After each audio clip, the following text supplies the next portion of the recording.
Like that's one of the most effective things that you can do to build a connection with somebody and make them feel like they know you and they like you is say their name to them. People like to know people like it when you know their name. This is even something during that first initial phone call you get on with somebody. If people start talking a million miles an hour and going off about their dog and their childhood dog and all that stuff, you go, hey, listen, I totally get that. Before we get started, what's your name? Just asking them their name, be like, John, so nice to meet you. So tell me everything that's going on. It slows down the pace of the conversation. It kind of lets you take back control. Hi, everybody, and welcome. I'm Lianne Shinton from Automation Dogs, and today we have joining us Kevin Byram from Top Dog Advertising. How are you, Kevin? I'm doing really well. How are you, Lianne? I'm very good, thank you. We've chatted and met in the past, and we did a rebrand from Pet Biz Experts because we had some folks that were kind of using our name, and I felt that Automation Dogs had a vacant space on SEO. I like it, honestly. I really like it. I think the logo is really cool too. I get a lot of compliments on the logo. Yeah. So thank you. Thank you. I'm so excited that you're joining us because we have some mutual clients and I follow you on Facebook, and I have some personal questions to kind of dive in how you got started and such, and also some great compliments for some of the great stuff you post on Facebook that's real. Thank you. So just love to kind of dive into first. Tell us about how you got into advertising and specifically trying to help dog trainers in this space. Yeah, sure thing. So I appreciate the intro. Yeah, again, my name is Kevin Byram. I'm the owner of Top Dog Advertising. And so it's kind of a funny story. So I've owned a couple different businesses throughout my life. I'm 34, started my first business when I was 24. And I've been in a service-based business. I've done online, e-commerce offers, stuff like that. And I owned a business up in Boston, Massachusetts for about 6 years with my wife, Jamie. And during COVID, like a lot of people, depending on where you were and stuff like that, I got a text message one day from the government that was just hey, you're non-essential. You can't operate right now. And so unfortunately, I had to lay off about 5 employees and say, hey, I don't know when we're going to be able to get started again. And so I was just kind of trying to figure out what I was going to do during that time. And I had a buddy, Nick, who owns a plumbing company up in upstate New York, Saratoga Springs. And he said, hey, I'm starting this company, need some help building a website and just marketing and stuff like that. Any interest in doing it? And so I'd been doing my own marketing for years for my own businesses and stuff like that. And so I was like, yeah, sure. I have some free time. I'll set it up for you. And I set him up with a website, some Google advertising, stuff like that. And his phone started working. And he was like, dude, you should offer this to other people. This is working like gangbusters. I don't know how you're doing this, but it's working. So I was like, yeah, maybe that could be my next thing that I do. So I started reaching out to different plumbing companies.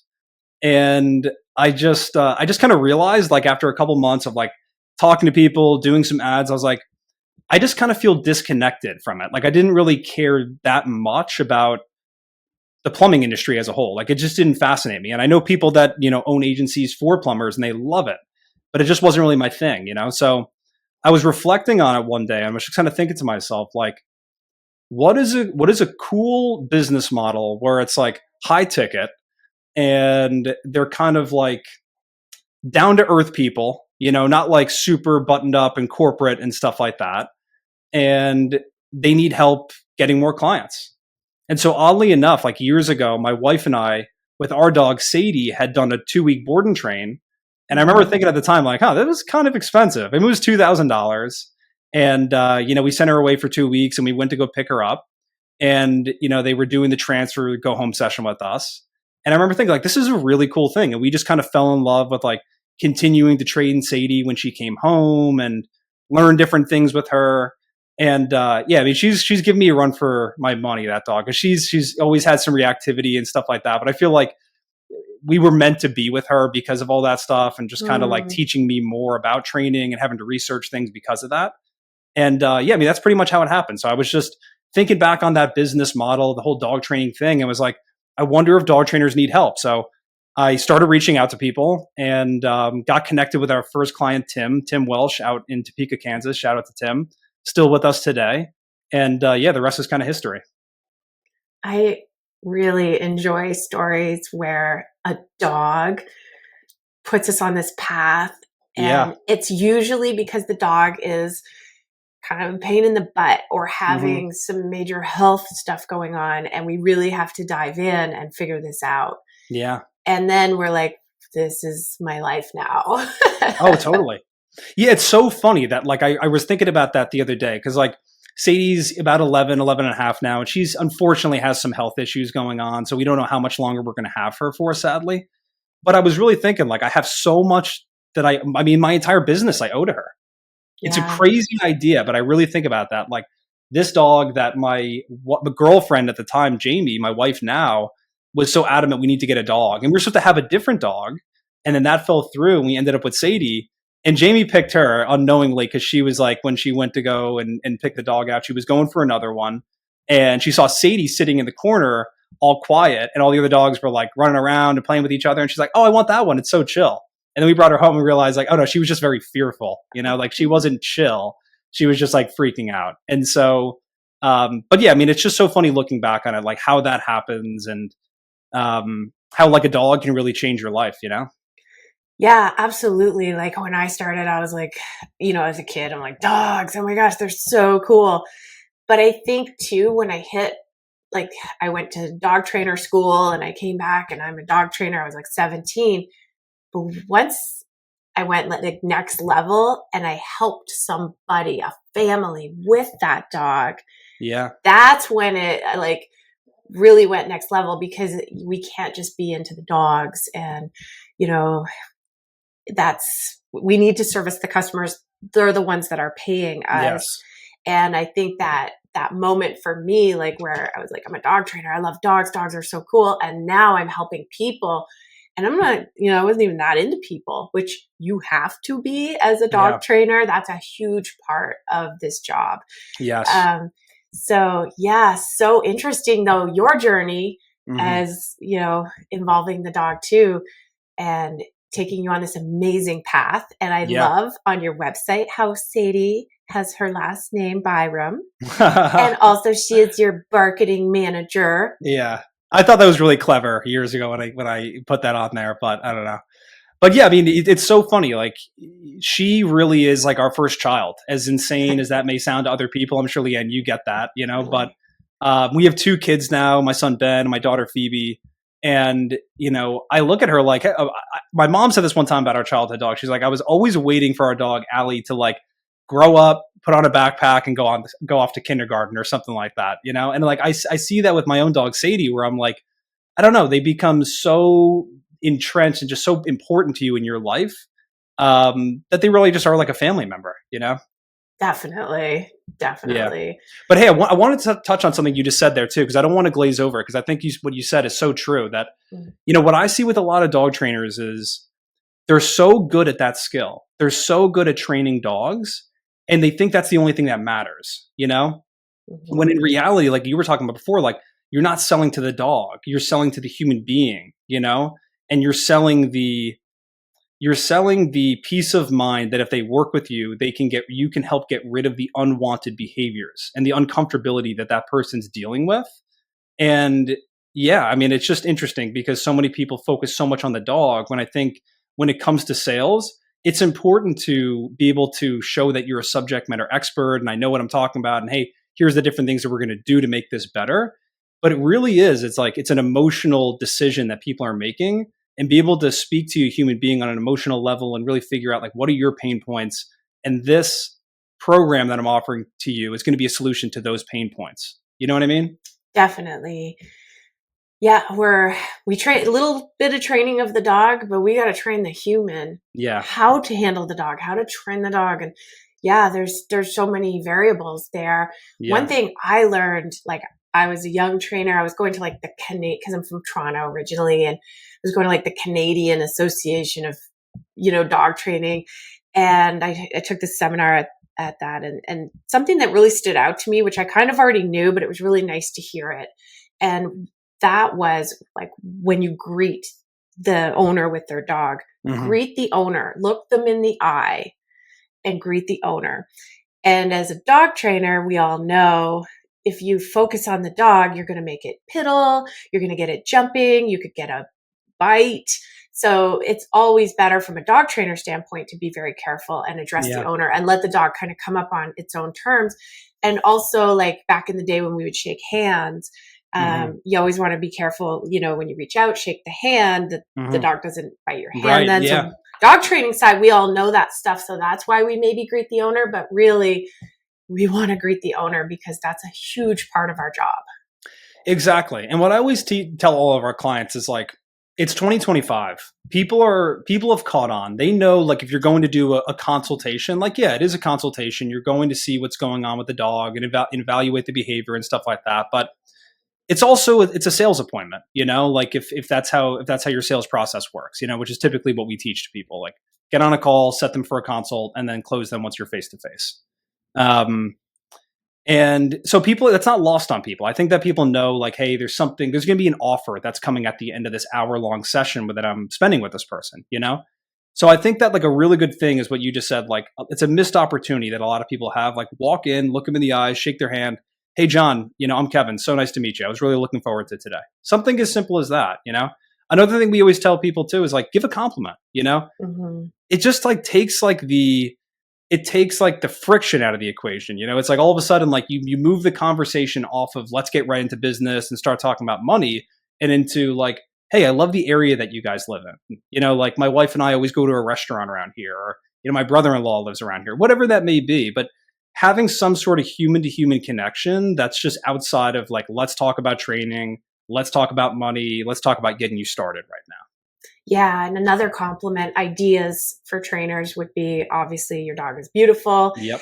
And even, their name might be super cute. Like, my dog is flirty, and that's cute. Mm-hmm. Even if it's like a breed where you're like, okay, say I don't like doodles, which I think they're great, but their coat is so soft and they look so super cute right after grooming. Yeah. So yeah, finding a connection and giving them a compliment. Excellent advice at the start. Yeah. It's so funny. One of our older clients, Lucas, great guy, incredible trainer, and one of the most talented salespeople I've ever had the pleasure of working with. And I'll never forget, like, when we first started working together, we were talking about sales, and, he was in the military, super, I don't know, I guess, like, the word would be, like, very masculine type of guy, like, really into weightlifting. I just saw a video of him squatting like close to 500 pounds the other day.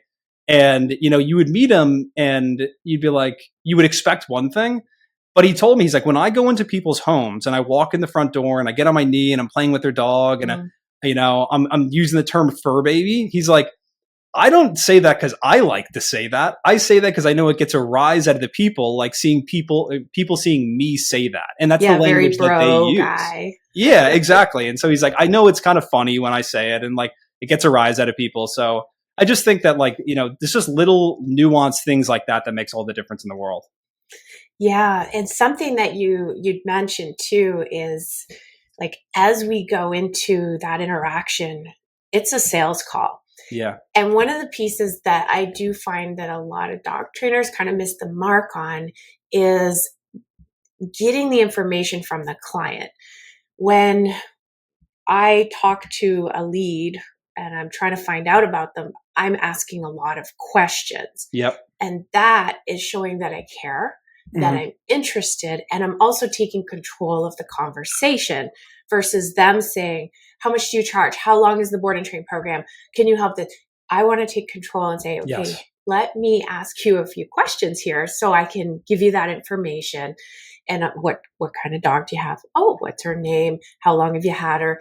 And that's you taking control of the conversation.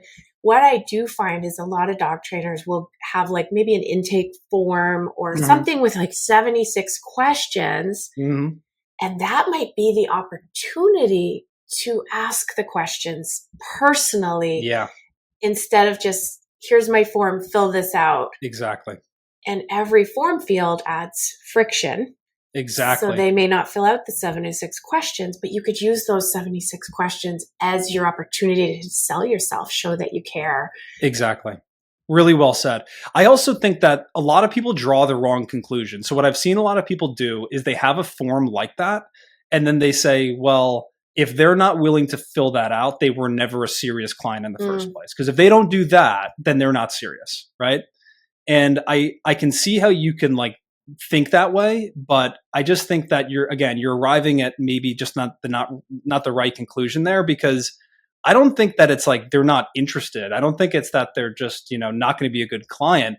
I just think they don't want to fill out a 76 answer form, There's definitely. something in marketing that's like literally referred to as just like, you know, um, form fatigue. It's like people get fatigued after like answering like three questions. Like, what are they going to ask for next? My social security number, Yeah, So like, I think you just hit the nail on the head there, Liam, where it's like, don't have them put all that stuff into that form. You can collect some information, but at the end of the day, save that for like a person to person conversation where it's like you can branch off of like what they said, and say, what are the behaviors that your dog, that you're dealing with, and like, oh, pulling on the leash.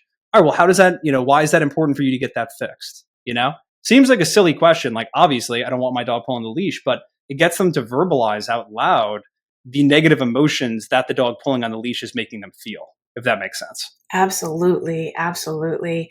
Another frustration too, and I have this. I'm techie, but sometimes I'll go fill out somebody's form, and if just something's wrong, like I didn't put in the country code for the phone Yeah. number, you hit submit, and it's like, where is the mistake? Yeah, I'm done. Everything I'm out goes of here. I'm not red. doing this. Yeah. Exactly. I'm like, forget this. I need Yeah. Yeah. something Yeah. that's a little lower point of entry.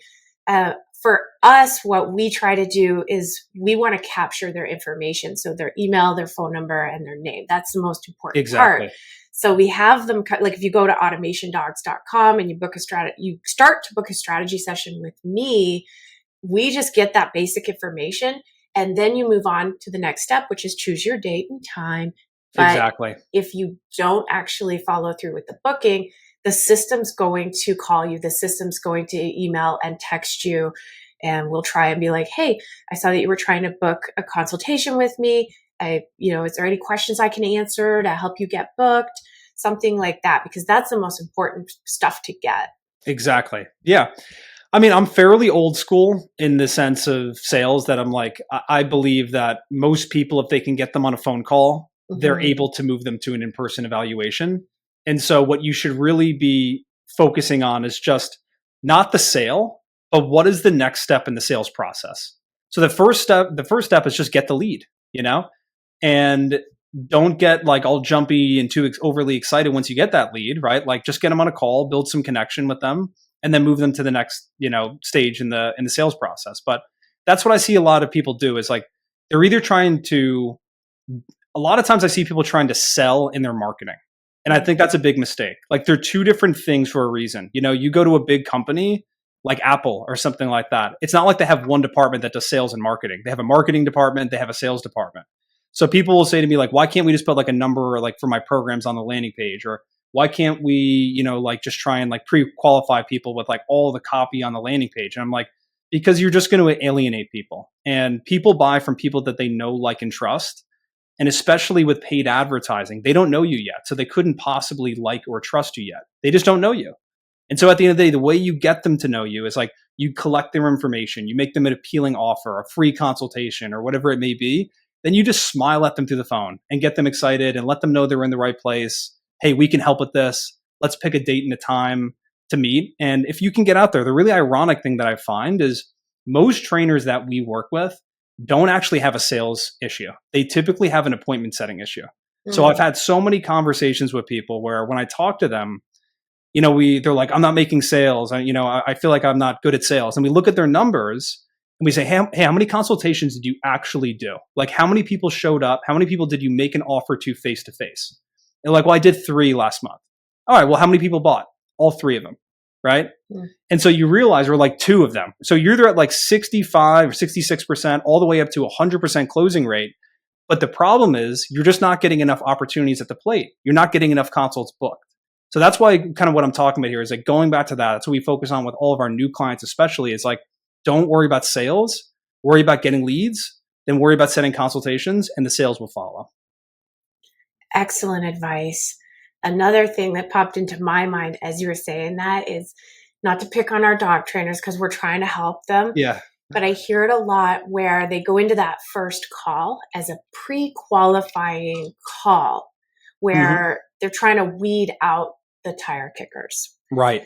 And I think that that's like a narrative in our heads, but it's maybe not the best one because you barely know anything at this point. I Hmm. remember someone called me and she had like kind of an older kind of sound to her voice. She had these two little German Shepherd puppies.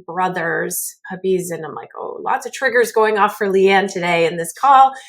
And ended up like I warmed her up, Hmm. booked her, sold her, became a lifelong client.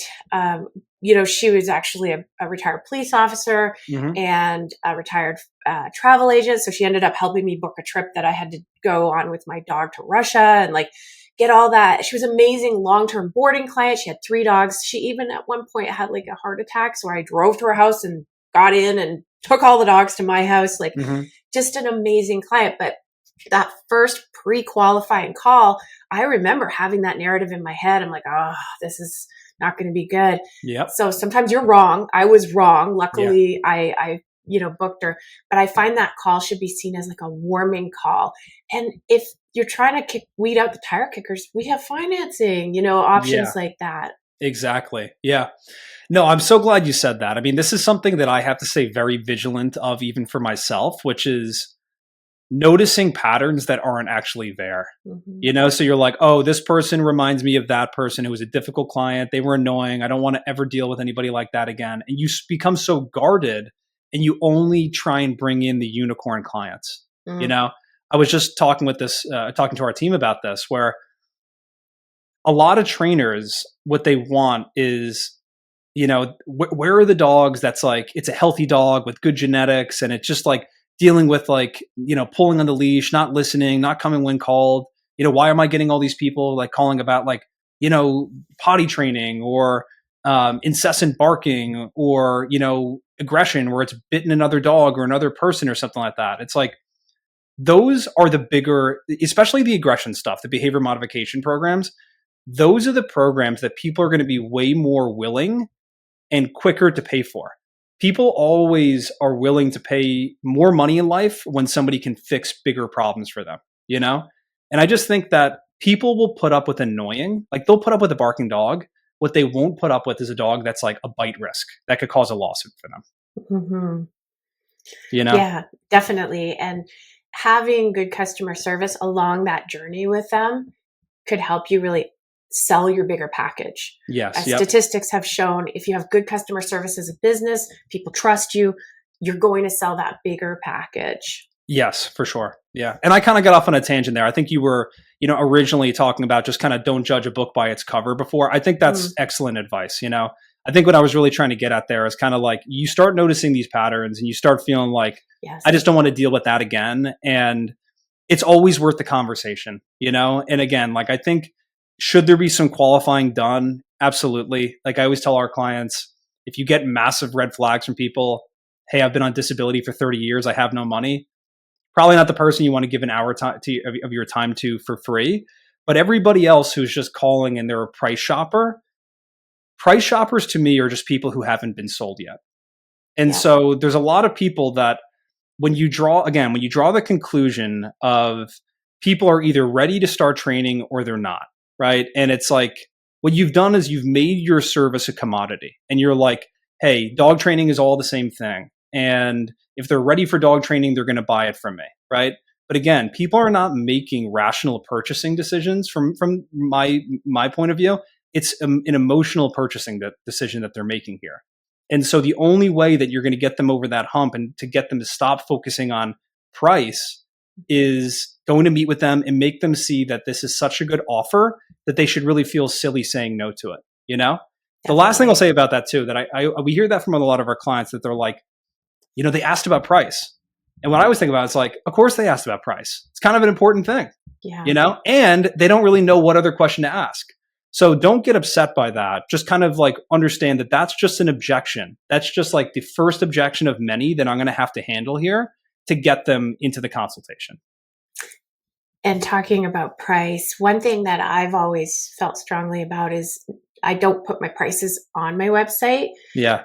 more and better information. So we have a lot of information that we offer board and train, we offer private lessons, whatnot, but we hold back on Hmm. something that is, like you said, that is still very important.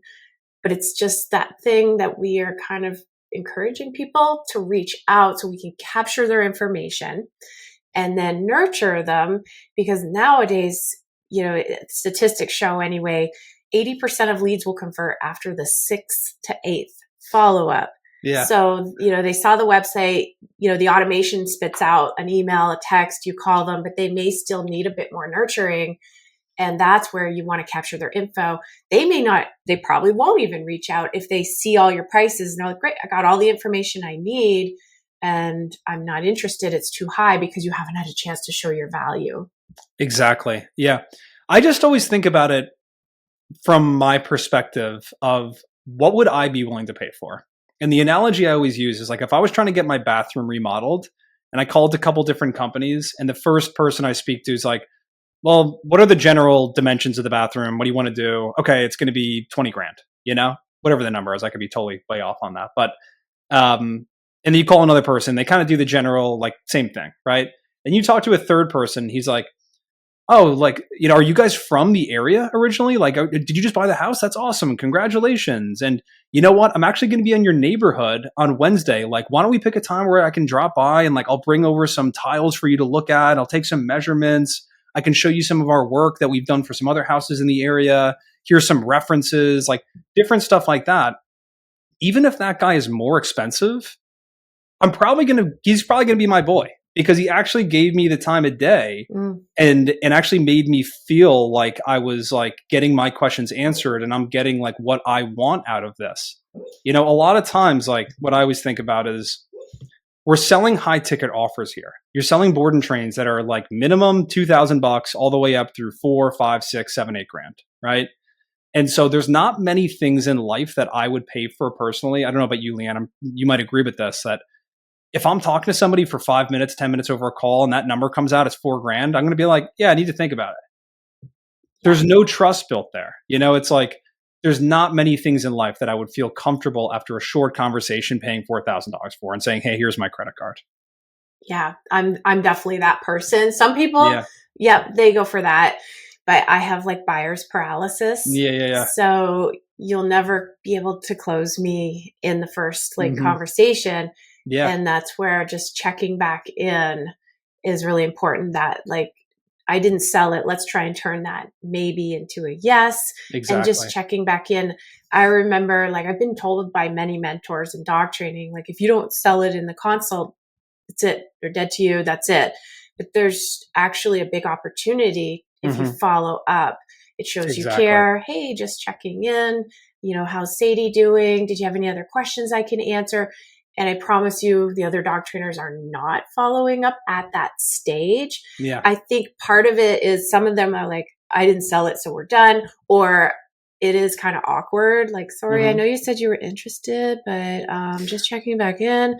Or they're just too busy. So there's so many reasons why dog trainers don't follow up at that stage, but there's huge conversions that can happen there. I totally agree.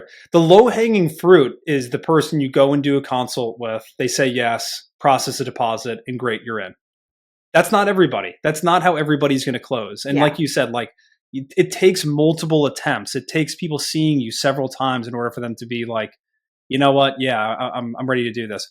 Our client, director of client success, Angelica, I was just talking to her about this, and she was saying that she just joined a gym the other day, and she was a member at another gym that she was happy about, but she was like, I'm kind of considering switching and stuff like that.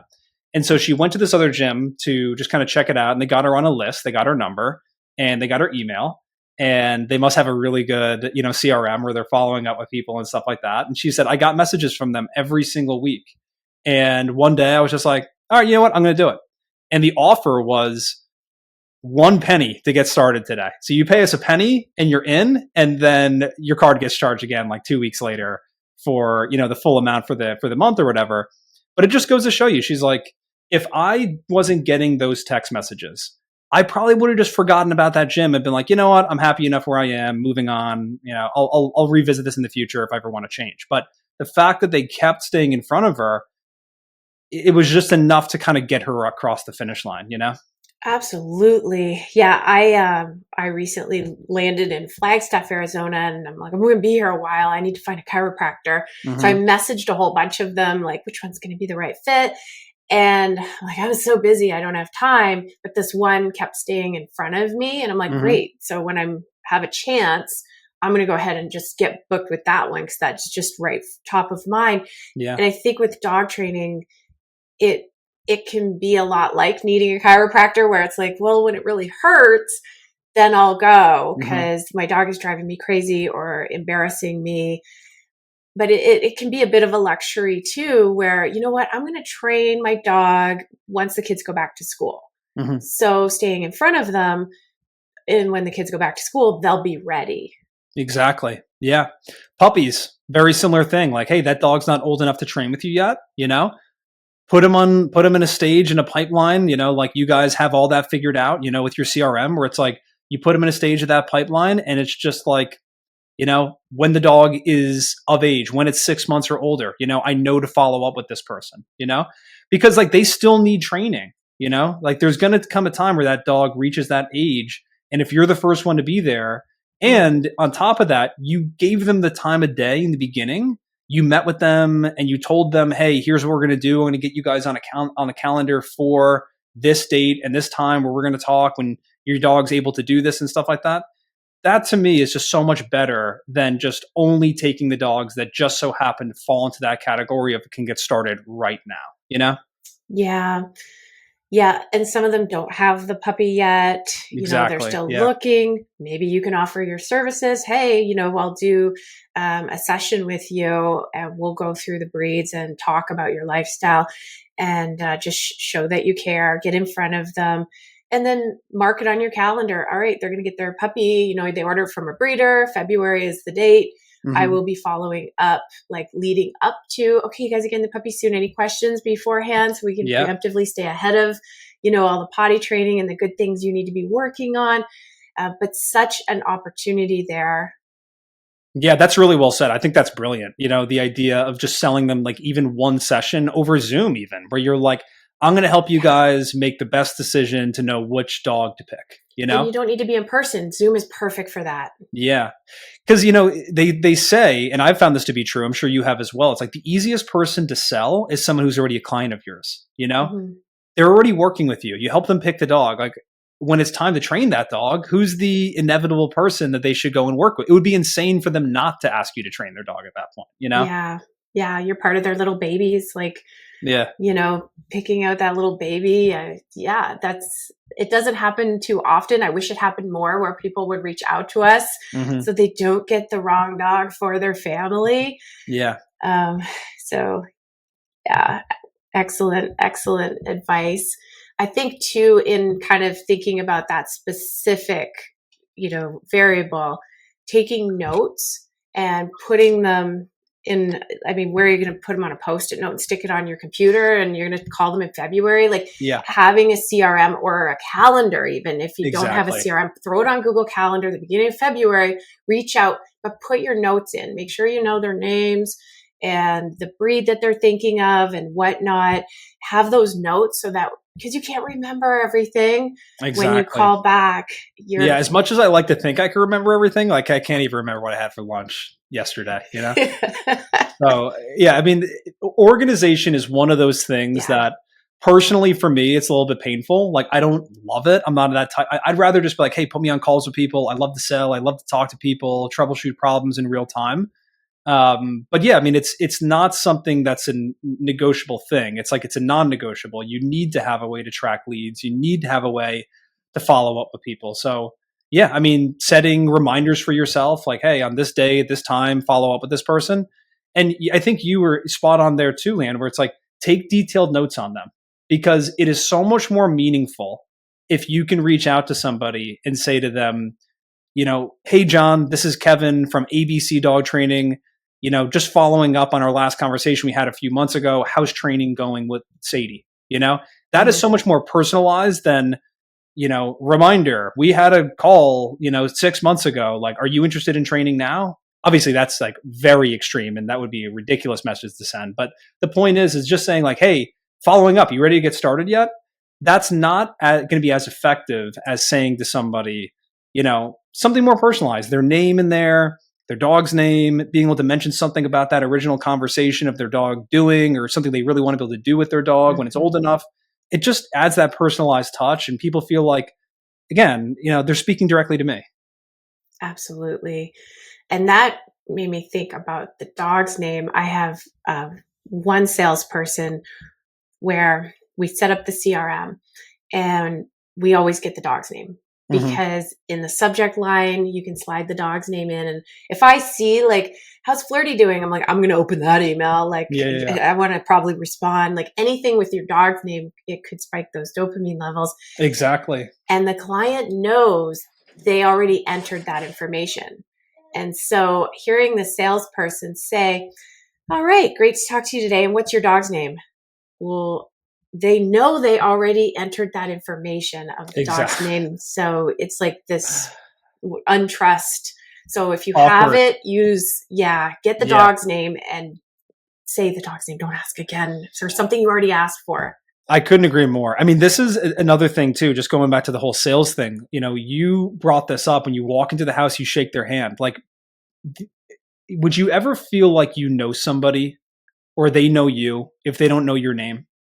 Like, that's one of the most effective things that you can do to build a connection with somebody and make them feel like they know you and they like you, is say their name to them. People like to know people like it when you know their name, So being able to speak to that and say like their name and calling them their name like multiple times during the conversation, this is even something during that first initial phone call you get on somebody. If people start talking a million miles an hour and going off about their dog and their childhood dog and all that stuff, you go, hey, listen, I totally get that. Before we get started, what's your name? Just asking them their name, be like, John, so nice to meet you. So tell me everything that's going on. It slows down the pace of the conversation. It kind of lets you like take back control. And again, to your point from before, like you want to maintain control. You want them to feel like they're in control and they're leading the conversation, but you're leading the conversation through asking the appropriate questions. And when they go on and on about their neighbor's dog and their dog from childhood, I probably say don't interrupt, because if you do, they're just going to start over again at the beginning. And I know that our time is all valuable, but just keep that in mind. It's really well said. Like they need to get that out. And it's like, if they start, the way I think about it is if they start verbalizing all this stuff that is personal information that they're telling you about, that's a good thing, because what that's allowing them to do is like, you only tell personal information to people that you trust. So if they're telling you all this stuff and you just kind of are like smiling, nodding, being empathetic, if they're talking about their dog's behavior, scaring them or whatever it is, or, oh, that's so sweet that your dog did that. That sounds like a great dog. You must miss them so much. All of that stuff just makes people feel like they're in the right place and they're talking to the right person. Wow. And what a good feeling to know that someone is unloading all of this personal information on you. Instead of thinking, oh, I'm going to wrap this up, be like, this is great. This is going so well, because that was very powerful what you just said. And like, it made me think like, wow, like appreciate those moments, because you're kicking butt right now. Yeah, exactly. They trust you. That's the most important thing. Yeah. Excellent. Now, before we jumped on this podcast, you said that you were on your podcast. Can you tell us a little bit about that? Yeah, so we have a weekly podcast. We're starting to figure out like, where we're going to start redistributing it. We're putting it on YouTube and Spotify currently, and our Facebook group, the Dog Trainer Community, which is just a group for dog trainers. And we post business content in there about marketing, sales, stuff like that. So if any of you guys are interested in checking that out, it's a totally free group to join on Facebook. And on that podcast, it's usually me and Angel, my director of client success. And we sit down and we kind of talk about what we notice is working for different business owners that we work with, what people are struggling with. And it's called the Top Dog Mindset Podcast. And we do spend a lot of time talking about mindset, because we can talk about tactical stuff all day long. Like we are a marketing agency for dog trainers. We specialize in Google ads and stuff like that. But what I've found is that we've had people that we've sent an absurd amount of leads to. Like the account goes crazy and they're getting all these leads and they don't close them. And Mhm. what I realized is you can lead a horse to water, but you can't, force it to drink. And so much of the drinking from the water is having the appropriate mindset of understanding all the stuff that we've been talking about so far in here. Don't judge a book by its cover. Don't get angry because you feel like they're trauma dumping on you when they're giving you all that information. It's actually a good thing. It's building trust and rapport. And just the mindset that goes along with being an entrepreneur, I would say, being an entrepreneur can be a very lonely thing. Not many people do it. And at least speaking from my personal experience, like I don't have many friends other outside of like the communities I'm in and stuff like that. But my friends that I know from growing up, high school, college, and stuff like that, most people in the area I'm from, New Jersey, they have jobs working in finance in New York City, and like that's their world. That's what they do. It's a great career. And so when I talk to them about like running a business and different problems that I face with that and different wins and stuff like that, it's like their eyes glaze over and they have no idea what you're talking about. Mm. So like I just think that it's a good place too to kind of like realize that, hey, you're not alone in this. There's a lot of people going through the same stuff that you are. And yeah, I mean, mindset is everything. If you don't have the right mindset, if you have kind of a negative, pessimistic outlook, you're always going to have a hard time. The people I always see win and do the best out of our clients are the people that are just like, I'm just happy for the opportunity. I'm just happy people are calling Mhm. me. I'm just happy that I get to go meet with somebody and do the thing that I love, which is train dogs. It's when you start getting into all the stuff we've talked about already of, this person's going to is going to be annoying because of this, or this is what they're looking for. They remind me of this person. And so like, if anyone were to take anything away from this, like I definitely think I don't want to get too introspective and like woo woo talking about mindset and stuff, but I think it is important to set your mind in the right headspace, like before each workday, or else the day can just get away from you, and you never really end up moving in the direction you want to go in. And I've noticed that on your Facebook page is it's very real stuff that I can relate to as an entrepreneur. Mm-hmm. So, what would be like a tip that you have for someone to start their day off with a positive mindset? Yeah, so I think that again, going back to organization, that's a big thing. I think a lot of people sit down at their desk and they're like, great, I'm at work. What do I do? And if the phone isn't ringing, or there's not a dog that needs to be worked right now, or there's not a consultation to be had, or a private lesson to do, or something like that, it's like, what do I do? And so there's a great book that everyone can get off of Amazon. It's called The Productivity Planner. And it's just a really simple way to organize your day and just be able to be like, hey, what are the things I need to get done? Because we all have that laundry list of things in the business that we know we should be doing, but we don't do. Um, and yeah, I mean, it allows you just kind of like put everything out there and then also prioritize it in order of like most important to least important, like things I can delay on, fires I can let burn for a little bit longer. But what is the stuff I need to fix right now? But as far as a mindset goes, like I think the most important thing is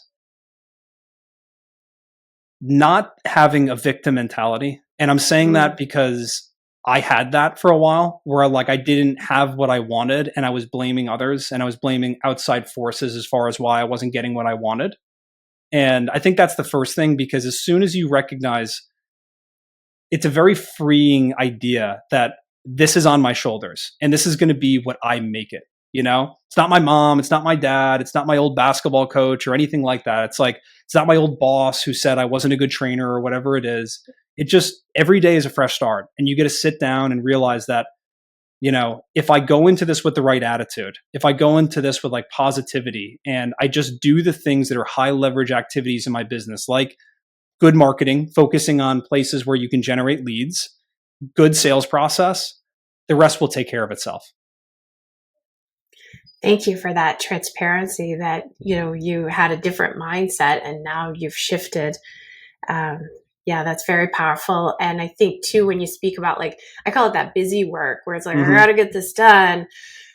But sometimes it's good to think about your business. Mm-hmm. What will push that? What will move that needle for your business? What will actually move that needle? And 9 times out of 10, it's calling some of those leads. It's working those leads, Yes. bringing more money and making some more sales. And I'll look at a pipeline and be like, okay, well, there's 30 people in here that canceled. Yep. Give them a call. Yep. There's, 100 people in here that reached out to you, but they never booked. Call those people. You call Yep. 25 people. If you get a hold of 5 of them and sell 3 of them, that could be $15,000 right Exactly. there from making 25 phone calls. I totally agree. So, we talk to people about this all the time, that they're like, they feel so dead in the water, like they have no momentum, and momentum is so big in business. Like, there's something called like flow state that people talk about with sales. I'm sure a lot of people who are listening to this have experienced this, where like you're getting calls, you're booking consultations, you're going out, you're closing people, you have a $10,000 week, and you're like, this is the easiest thing I've ever done in my life. Like everything's working right now. And then you have other times where it's like, it just feels like it's such an uphill battle to make anything work. But I think that that's such good advice. Everything is hard in business, right? So like you pick your hard. So what I mean by that is like, is it hard to sit down and put yourself in a quiet room and put some headphones on and just dial down a list? Yeah, it's awkward. You're going to feel uncomfortable doing it. You may only get 2 people on the call, like you said, like out of all those people that you did call. But at the end of the day, you have to pick your hard. What else is really hard is not making money. What else is really hard is like having a dream and a goal for a business and not accomplishing it because you're not doing the things that you should be doing. Like that's really hard. Yeah. I'd much rather like deal with the awkwardness and call somebody up and they say, would you stop calling me? I'm not interested. It's like, okay, click, moving on to the next one, But most times that doesn't even happen. Most people are just, hey, thanks so much for following up. I appreciate it. I'm definitely still interested in talking. Yeah, I think having that grit and that entrepreneurial spirit to like, I am going to succeed at this. Yeah. I don't think that's necessarily in everybody. And like you said earlier, it's a lonely place because it isn't in a lot of people. It's in me. Yeah. And I've never been, I'm just going to shut my business down and blah, blah, blah. Like, that's just not me. I don't think that's you either. No, but I hear people say that, and it's a different mindset. Maybe they haven't made that shift yet, or maybe that's just not who they are. Yeah, exactly.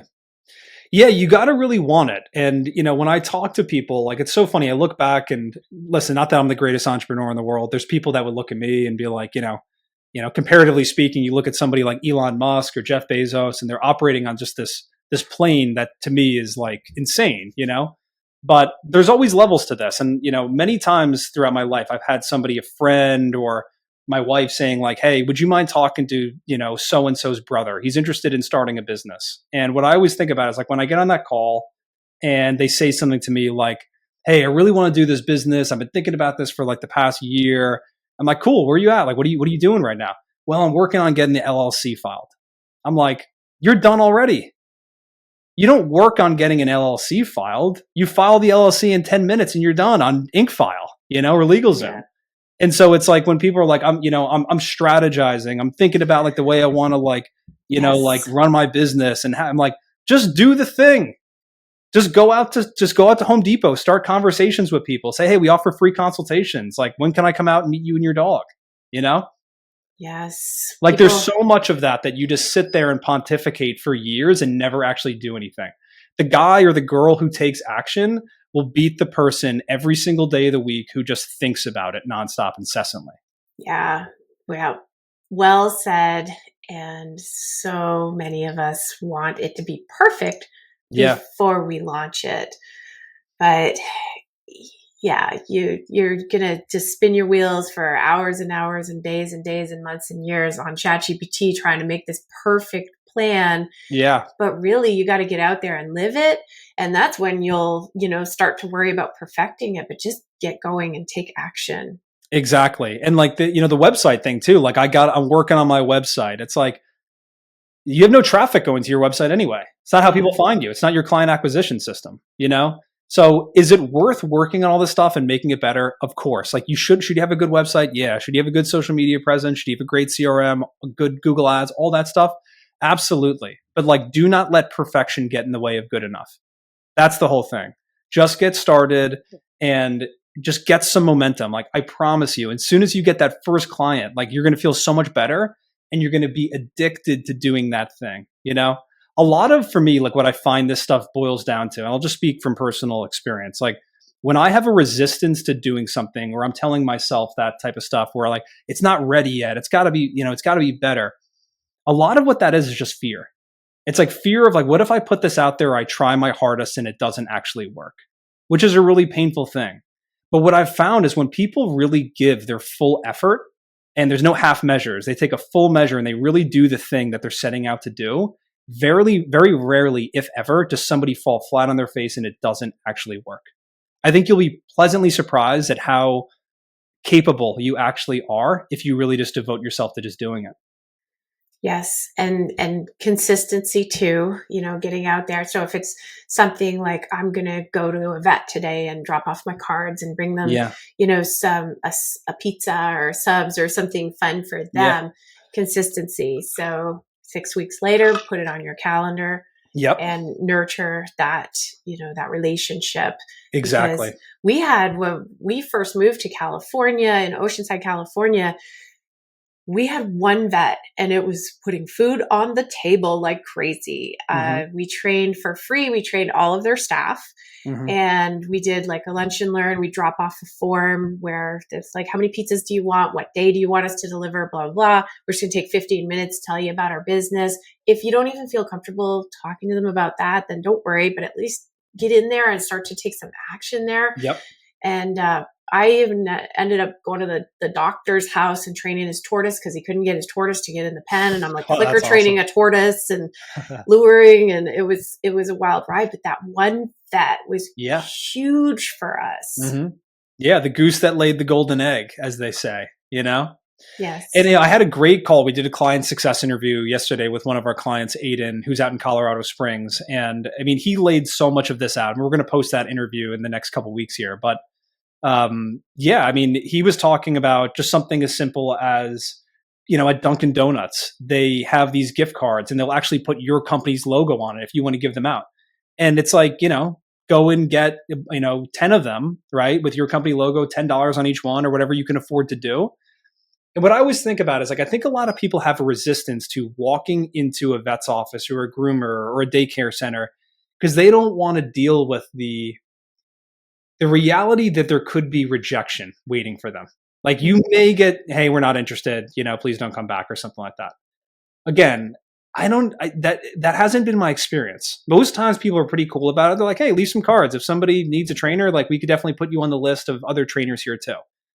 But again, if you're feeling this way and you don't want to do it and you're having this resistance and you're feeling this fear to not do it, everyone else is feeling that as well. And so if you're just the guy or the girl who's willing to do the things that other people aren't willing to do, you're going to win.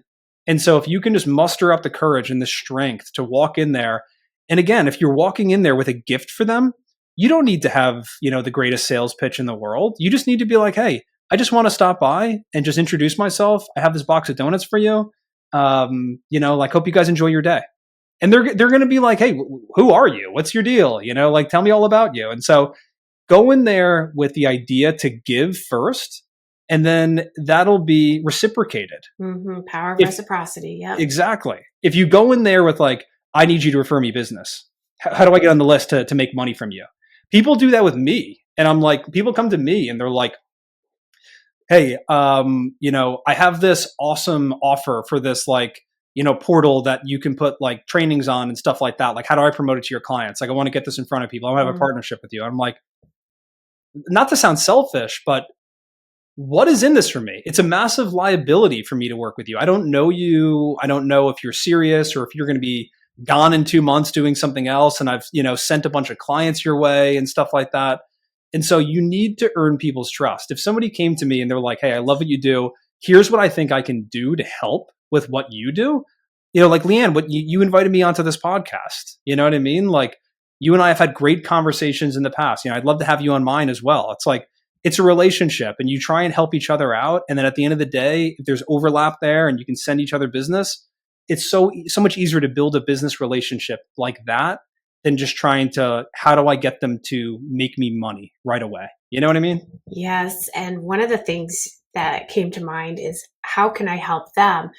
Well, as a dog trainer who trains the dogs, I can help them by teaching your clients' dogs to not bite you so much, teaching them to get on the scale, like place command, teaching them to be calm in a session where they have to be on the table. So maybe if you help them see the veterinarians, the technicians, if they see it from their perspective, because Hmm. saying, well, help your clients with their potty training and this and that. But if you say, I will help you so these Yeah. dogs don't jump on you, bite you, and, Yeah. Yeah. all that crap that they have to deal Yeah. with, it just gets so much easier. I think Yep. that would be a huge selling feature to sell yourself to these vets is sell it to their perspective. Yeah.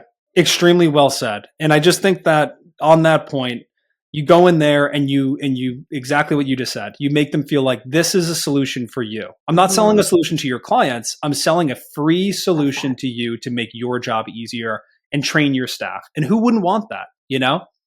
If somebody came Yes. to me and was like, "Hey, I'm going to train your staff for free on how to like make your clients happier," I'd be like, "Great, this is the best offer I've ever gotten in my entire life. How do we get started?" You know? Yep. And so at the end of the day, I think if you do that and you go out there and you give it away for free, like Alex Hormozy talks about that all the time. Don't hide a single thing, give it away for free. Because I think a lot of times people think if I give away too much information, they're not going to want to work with me.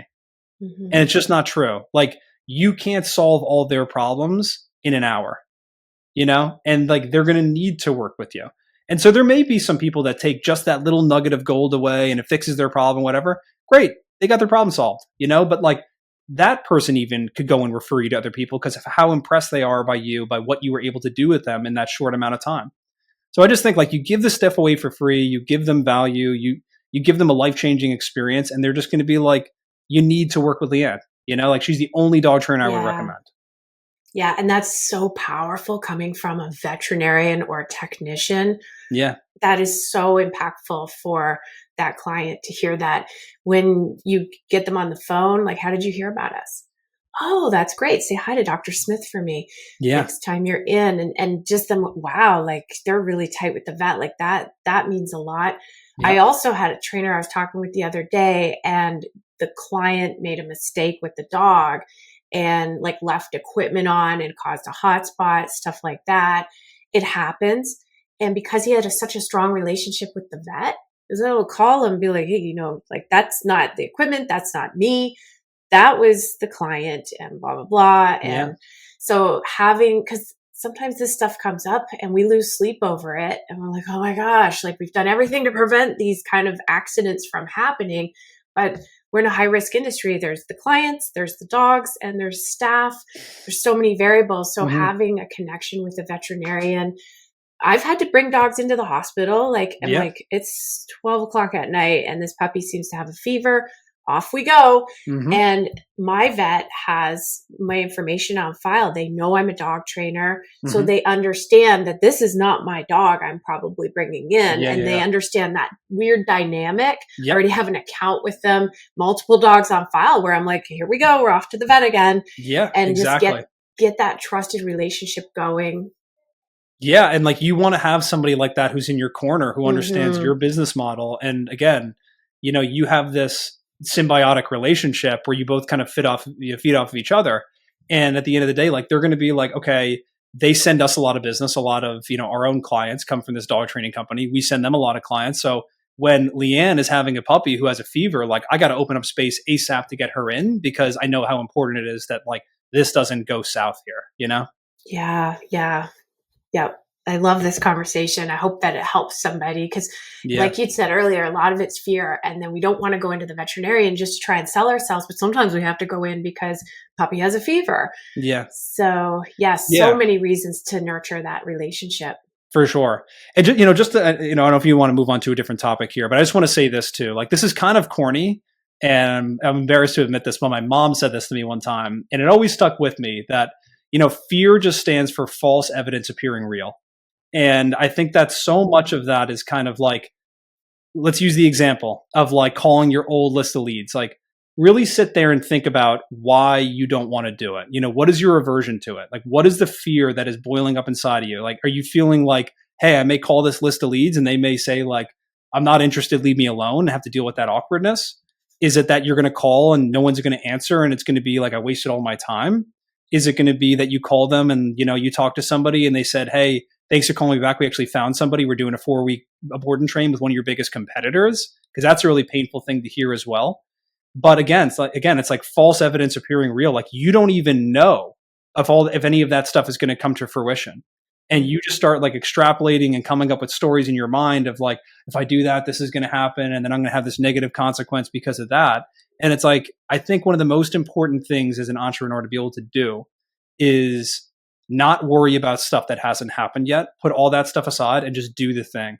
You know, I'll never forget, I watched a great documentary a couple years ago, and it was about Michael Jordan and the 1996, 1997 Chicago Bulls, like arguably the greatest basketball team of all time. And they interviewed Michael Jordan and they said to him, why did you always take the shot at the end of the game? Like, weren't you like freaked out? What if you missed the shot? A lot of guys don't want to do that. They don't want that much responsibility on their shoulders.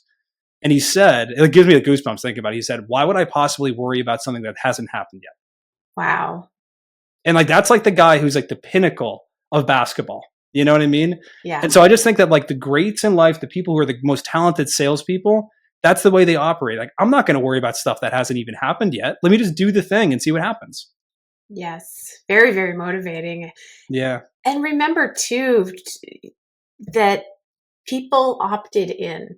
They're in your CRM or they're in your, world because they reached out to you. They opted in. Yeah. So when they type stop or you call them and they're like, I'm not interested, it's like weird. Bro, you hit me up. You wanted to talk to me. Yeah.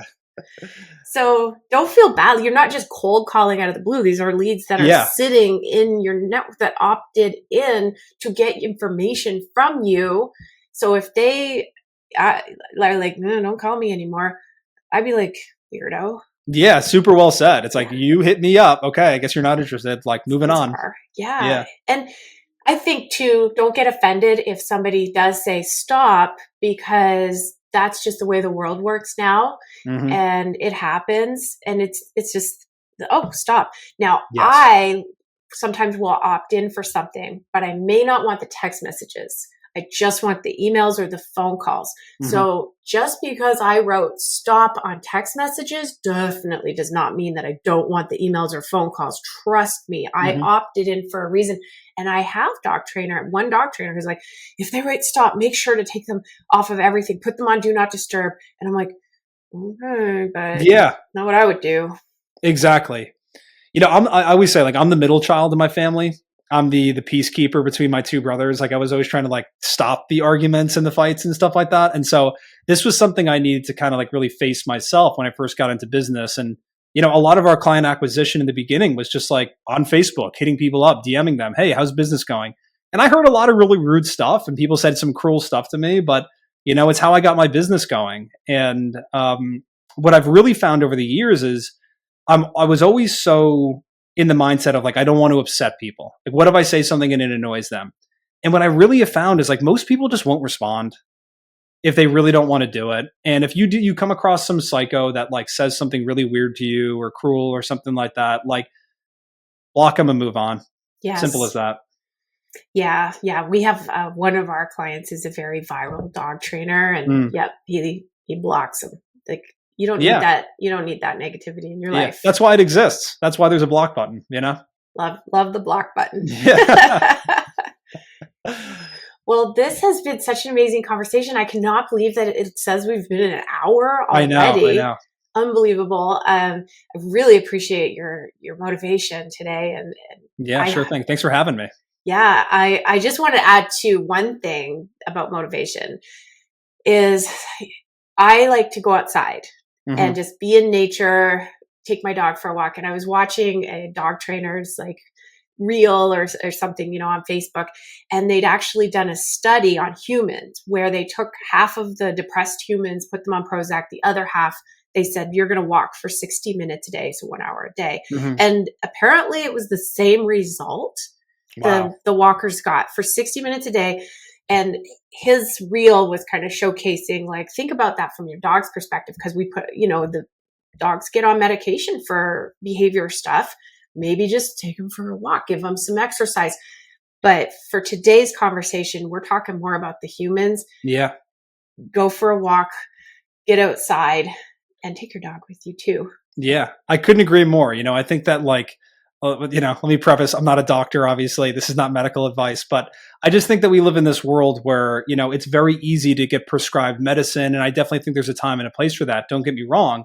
But people talk about a chemical imbalance in the brain. But you can have chemical reactions in your brain from doing yoga, prayer, meditation, walking around outside, being around your loved ones. That stuff stimulates that as well.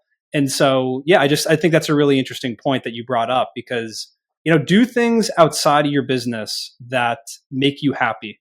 I guess I'll end with this. My version of this, what I found for myself recently is, I really had fallen out of the habit of fitness and eating well. And it's funny, we were talking about the stuff we put in our bodies even before this call, but I'd completely fallen out of that routine, and I was I had come up and concocted this weird lie I was telling to myself that I realized that any moment or time in my day that I don't spend working on the business, if I'm, spending time with my family, it's taking time away from the business, right? Or I'm spending time in the gym, it's taking time away from the business, or I'm just talking to a friend, it's taking time away from the business. And it's a weird obsessive thing where you think the only thing you should be doing with your time is spending it in the business. But ironically, I find myself way more effective when I do that other stuff. And so by doing this other stuff, like going for walks outside or working out and eating well and taking time to be around loved ones and stuff like that, when it's all balanced, it's all good for business. It's all a business play. Getting sunshine on your face, it is a business play because you feel better. You know what I mean? Gosh, yes. And movement, I think, how going in the car when I drive, I'm got an idea. Yeah. And it's those moments that are critical for us entrepreneurs. Mm-hmm. And I fall into it for sure myself, where I'm I work 8 days a week, and it's an insecurity, but it also comes out as a bit of ego. I'm so hardcore. Exactly. But hardcore isn't about working harder. It's working smarter. Agreed. Yeah.